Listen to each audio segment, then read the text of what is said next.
Have you ever wanted to sound more native when you talk in any language, really? I get that. I used to live abroad. I was an Italian major in school, and people would tell me that, hey, my grammar was good, vocab was good, but my pronunciation was constantly something that people would talk to me about. And so I had to dedicate months just focusing on that. So I get that struggle. I don't want that to happen to you. What we're going to do today, and in all the videos we do on the channel, is to help you move closer to that, to your goal. And then if you want a deeper dive, then we'll talk about how you can join our small group coaching program called Magnet Lab at the end. But I want to make sure that you leave today's video with an understanding about what are the fundamental concepts that you need if that pronunciation goal is yours. Good morning, guys. Good evening. Good afternoon. Welcome to the Schwa Mill. Usually, this is an American English pronunciation review show where we take a look at files that you send to us. If you would like to do that in the future, you can see that in the video description, a link to a Telegram group where you can send me pronunciation files. And to guide you in this process, there is me. My name is Geoff. It rhymes with breath. That is one of the 4 keys to a natural sound in American English that I'm going to explain to you today, in addition to placement and pitch and breath and trying to weaken your consonant sounds and strengthen your vowels. So what do you need to do to sound native like in American English? Well, the first thing that we need to understand is a concept called placement. Placement refers to where you produce sounds from. In your first language, most likely you are producing sounds from a higher spot, but we can do a little experiment to see if that's true. Let's take a sound that exists in your language and also in English. One of the most universal sounds is E, like in a word like see. In fact, even in your first language, there may be that phoneme, that S sounded in an E, that sounds like C. But if you compare it, for instance, to, say, Romance languages, that's going to sound a bit different, right? It's not really C. A lot of times you get something closer to like C. Hear a difference between like C and C. There's a couple of big things happening there. Or if you compare that E sound to, for instance, Asian languages, let's look at, for instance, Mandarin. How do you say the number 1? The number 1 is something similar to like E, which again sounds a little bit different than the E sound we get in American English, right? Because the American English one sounds like E. Compare E. What's the difference? Well, the first difference is where we're projecting from. The American English one is projecting lower. Many other languages are projecting higher. To give you an example of that, try to do this exercise like E. Do you see I just went down 5 times? That last one, E, sounds very different than that first one, E. This is placement. Placement is where you're projecting sound from in your body. If you think your body is a 3-dimensional space, we're going down. So this is the first thing that we need to understand for American English. Why is this happening? Well, this is happening because in American English, we are really using a lot of our diaphragm. Your diaphragm is an organ. It's located right around here. This is like where your lungs are. This is your throat. This is your stomach a little bit lower. Your diaphragm's kind of right there. You need your diaphragm to breathe. You're using your diaphragm, which is good. Otherwise, you wouldn't be watching this stream most likely. Okay? But what we need to understand is that for American English, we need to use the diaphragm because in American English, we're looking for that resonant sound. Do you hear that kind of like that warmth, that kind of bassy, warm, deep voice and resonance? American English is looking for that. And a lot of people who have learned English are lacking it. So we need to engage the diaphragm more when we talk. As you engage the diaphragm more, that's going to send your placement down. So a lot of times, a lot of people don't have the right placement because they haven't engaged their diaphragm enough. Okay. What's up to Elisa hanging out? Good to see you, miss. Thanks for hanging out with us. So once we have the diaphragm engaged in the placement in the right spot, what's going to happen? You're going to start having a lot more breath and airflow.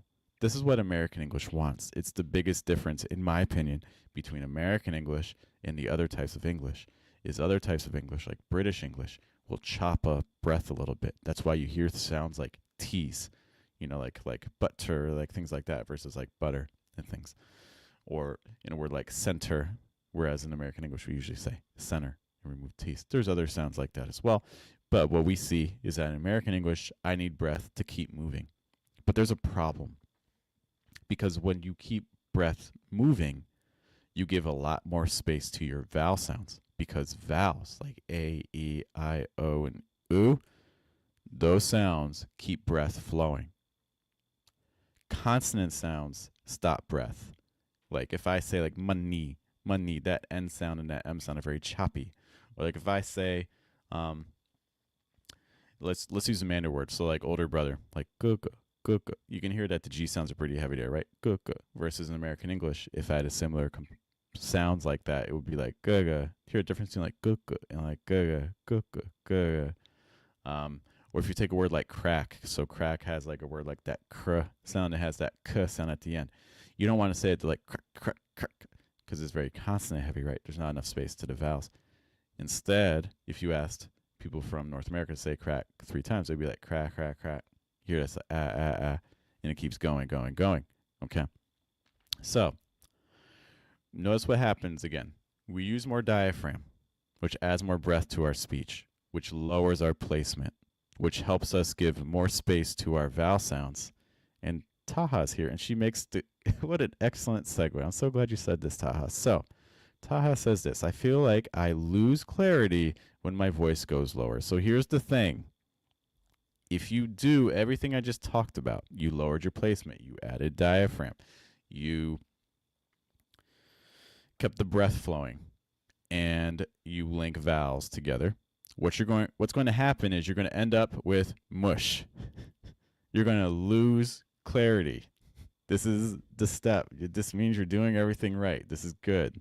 Okay, I know it sounds bad, but this is actually good, because this is how, when you listen to Americans talk, things flow together. A phrase like "I don't know" doesn't sound like "I don't know." It sounds like I don't know. What am I even saying? What is that? I don't know. It's just all vowel, right? So what can happen when we say longer sentences is things start blending together, and our words start mixing, and things sound very fluid, but they don't necessarily sound very understandable. And this is where we need the final ingredient, which is contrast. When I introduce myself, I say, my name is Geoff. It rhymes with breath. It's one of the 4 key ingredients: placement, pitch, breath, weakening consonant sounds. Pitch is one element of contrast. There's others. There's speed. There's firmness and softness. There's changing where your stress goes. There's a lot of different elements of contrast.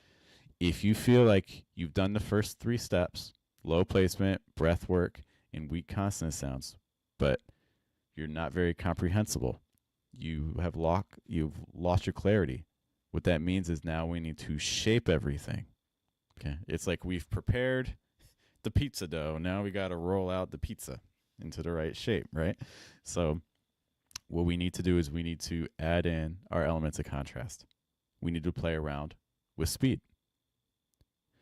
To give a real quick example, by the way, I practice this a lot. If you guys have seen my forward channel, I play around very often with elements of contrast. So if you're trying to practice contrast, there's lots of videos there, in addition to the main channel here as well. But if you're specifically trying to go for contrast, I do a lot of the elements there. Okay. So I'd encourage you to check out that channel. But let's say, like, my name is Geoff, and I'm from the US. Okay. If I just have no contrast on that with that, it's going to sound something like, my name is Geoff, I'm from the US. My name is Geoff, I'm from the US. Not very understandable. Okay. What if I start slow and then I go fast? My name is Geoff, and I'm from the US. That becomes a little bit easier to understand, right? Or I could do the opposite. I could do it fast and slow. My name is Geoff, and I'm from the US. I could play around with pitch. My name is Geoff, I'm from the US.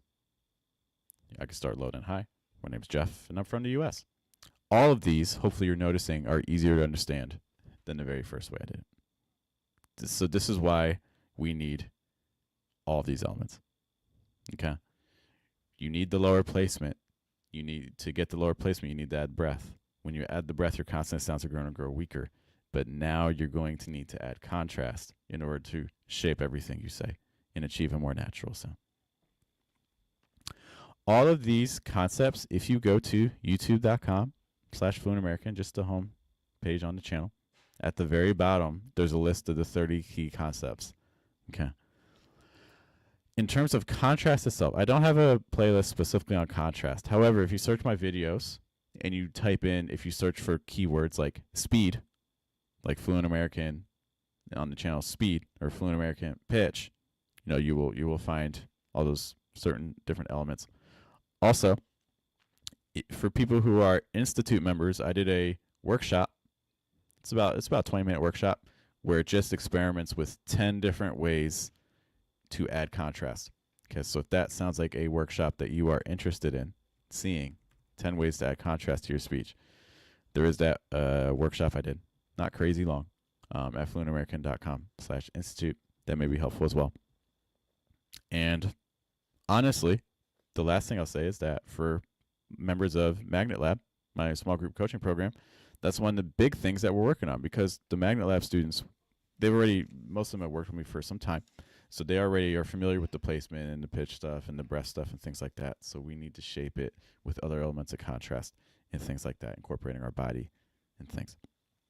But all that said, to go back to the original question, which I appreciate being asked on the channel. It's a question I get probably once a month, and it is, how can I speak like a native speaker? Well, that's what you need to do. Those things there.